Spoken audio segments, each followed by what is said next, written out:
Raised in the sewers of pain! Not as bad as Eric, though. Really? Born with a fucking pain on his chest! Yeah! Ladies and gentlemen, I introduce to you, hey, Gallon Rearick!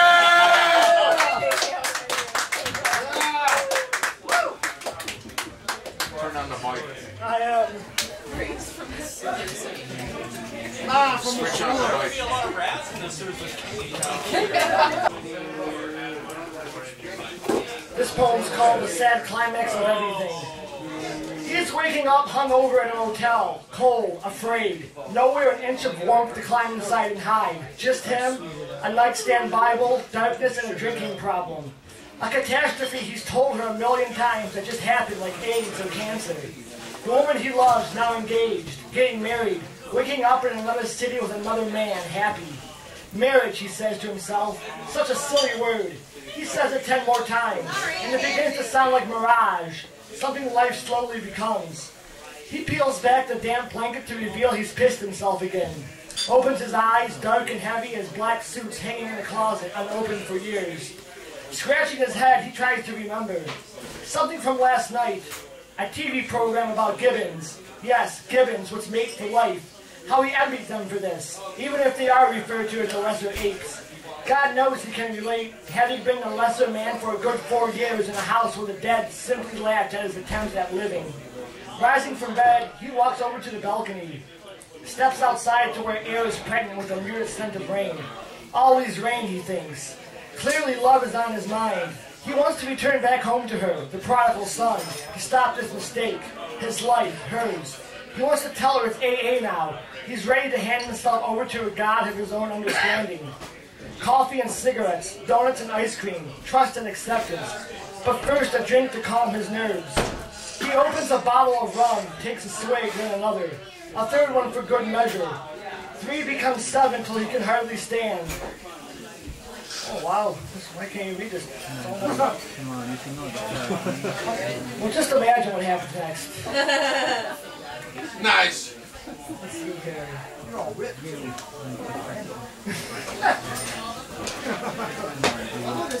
Pavolo! He's too late and he knows it. It's a done deal, his life, hers. His skin a cocoon of cirrhosis and bone. The sad climax of everything. Rain pouring down upon his face, disguising tears that fall like fine gestures of missing her. There you go. All right. Sucker Cow, yeah! Maybe that show fly in sewers, This one's called In This Place I Used to Dwell. First a slap, then a retort. Get out of here, leave me the fuck alone. They are standing by the bar entrance, the beast and the harlot, drunk, arguing. The barmaid is God. She turns on the lights, announces last call. Everyone around worshiping her as she answers prayers, gives last rites. Gin and tonic, Dortmunder Gold, Jack on the Rocks, a DUI.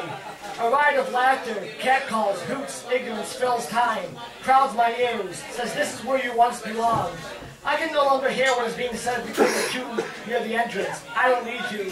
Their body language is enough to tell me what will happen next. More beer at home waiting in the sad refrigerator. Slaps evolving into hard clenched fists. Holes in walls, judgment.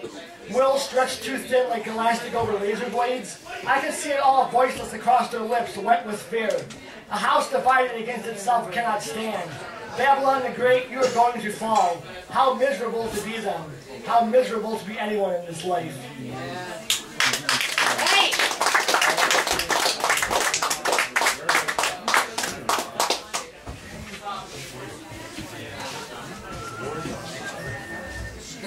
This one's called Buff by the Grace of God. 5 miles out and we were nowhere. Pine trees covered by snow that would not let up. I placed my hands in my pockets trying to keep warm. My breath evaporated thoughts, my mouth was too afraid to speak, could not speak. What we were doing, I don't know. 2 men out for a walk, something to pass the time and forget the loneliness of 4 walls, soundless and cold. We were just there, caught in the terrible stasis of being alive. I asked the man standing next to me if he believed in God. asking to pray for the wife I have yet to find, the children I may never had. Chewed bubblegum, he replied. And he was right. How far do you think she got, I asked. By the look of things, too far, he replied. What kind of person would do such a thing, I asked. Now remember the story in the news of a pregnant teenage girl giving birth in the bathroom at her prom, dumping the child helpless and still in the dumpster behind the school, going back to dance, laugh, to make plans for a trip to Cedar Point the next day with all her friends. We were all capable of madness at some point in our lives, I told him. He said nothing, looked at me, his brow pale and furrowed, snot sapping from his nose, head cocked slightly as he let out a shallow sigh. We notified the police of the situation, went home to smoke cigars and drink coffee, thinking of how the devil is in the details, and wondered if the snow angels we had made just before we left would carry that little girl to the place she needed to be.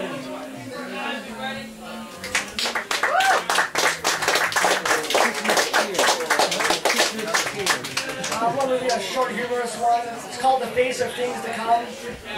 My girlfriend rediscovered my dirty magazine. She cut out pictures of my friends and I, only our heads. She taped them atop faces of the various unclothed women. She is comfortable with this. This pleases her. She believes I will no longer affiliate with intangible naked women. I love my new body. My friends have no idea why I call them so much. Yeah. That's a good one right there. Nasty motherfucker.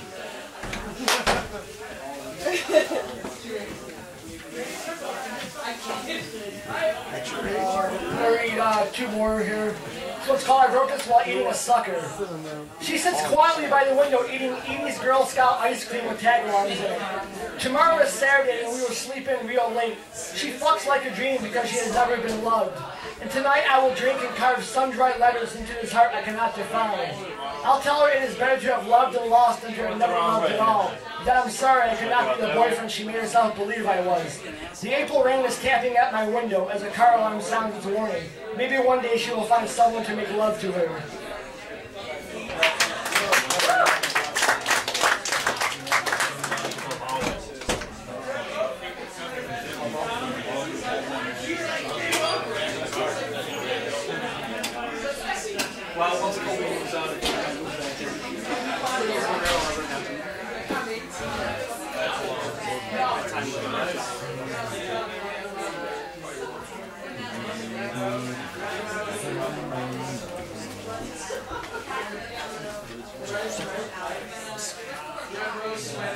This was called Standing Under the Sun. This is my last one.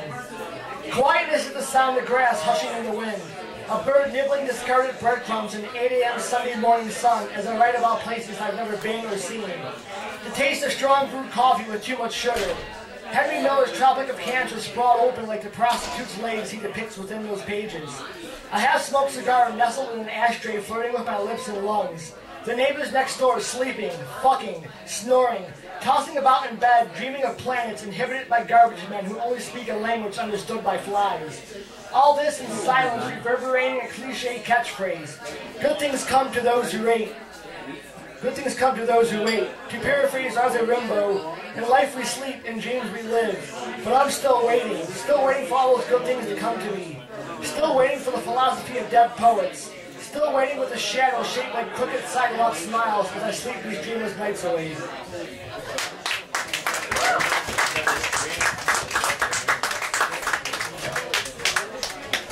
Nick.